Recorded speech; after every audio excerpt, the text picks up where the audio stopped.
બનાસકાંઠા જિલ્લાના Tharad builder association દ્વારા નાયબ કલેક્ટરને આવેદનપત્ર આપવામાં આવ્યું હતું, જેમાં સરકાર દ્વારા જંત્રી વધારવામાં આવવાની છે તે જંત્રીના દરોમાં વધારો ન કરવામાં આવે તેવી માંગને લઈને બહોળી સંખ્યામાં બિલ્ડર એસોસિએશન દ્વારા આવેદનપત્ર આપી રજૂઆત કરવામાં આવી હતી।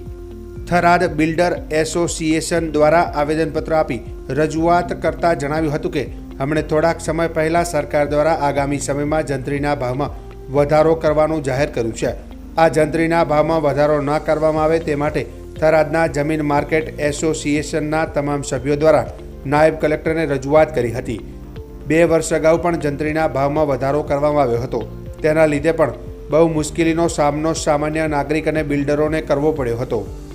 હાલના સમયમાં મંદીનો માહોલ છે, જો હજી પણ જંત્રીના ભાવમાં વધારો કરવામાં આવ્યો તો બાંધકામ ઉદ્યોગને આર્થિક ફટકો પડશે, તેની સાથે સાથે ગ્રાહકોને પણ મુશ્કેલી ભોગવવાનો વારો આવશે।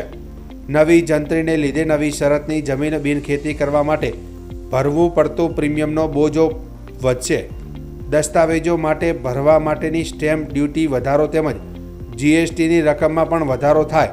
આ તમામની મોટી અસર સામાન્ય નાગરિક દ્વારા ખરીદવામાં આવતા ફ્લેટ, ટેનામેન્ટ અથવા તો જમીનની કિંમત ઉપર સીધી અસર પડે છે, જેને લઈને બહોળી સંખ્યામાં બિલ્ડર એસોસિએશનના સભ્યો દ્વારા થરાદ નાયબ કલેક્ટરને આવેદનપત્ર આપી રજૂઆત કરવામાં આવી હતી।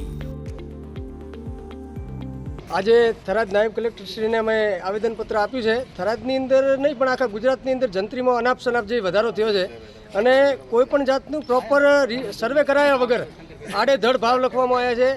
એક સર્વે નંબરની ધારો કે 10 એકર જમીન હોય તો 5 એકરના ભાવ 1800 રૂપિયા છે અને 5 એકરના ભાવ 25,000 રૂપિયા છે। એટલે સરકારશ્રીને અમારી નમ્ર અરજ છે કે ખરેખર જે સર્વે પ્રોપર સર્વે કરાવી અને જંત્રીનો રિસર્વે કરાવી અને પ્રોપર ભાવ બનાવવામાં આવે। અત્યારે જો આ જંત્રી જો સરકાર અમલમાં મૂકશે તો કોઈપણ નાનો માણસ થરાદની અંદર કે કોઈપણ સિટીની અંદર મકાન કે પ્લોટ ખરીદી શકશે નહીં। એટલે સરકારશ્રીને અમારી નમ્ર અરજ છે કે જંત્રીમાં ફરીથી નવેસરથી સર્વે કરાવી અને નવેસરથી જે પણ સરકારે નાનો મોટો વધારો કરવો હોય તો બરાબર છે, પણ 700 રૂપિયાના સીધા 25,000 રૂપિયા એટલી મોટી વિસંગતતાઓ છે એટલે જે ખરેખર આ યોગ્ય નથી અને આ લાગુ ન કરવામાં આવે એ અમારી નમ્ર અરજ છે।